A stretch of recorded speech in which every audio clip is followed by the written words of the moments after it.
So this TKS feed tube is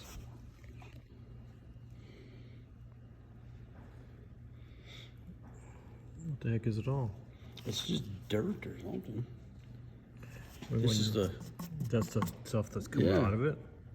And down in the bottom, it's just packed with it.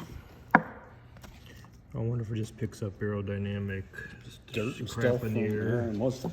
Then it just All three of them are like full of crap in the crap, hole. yeah. And this one, I dug that one out, but this one, you can see all the stuff in there. Oh, that's real interesting.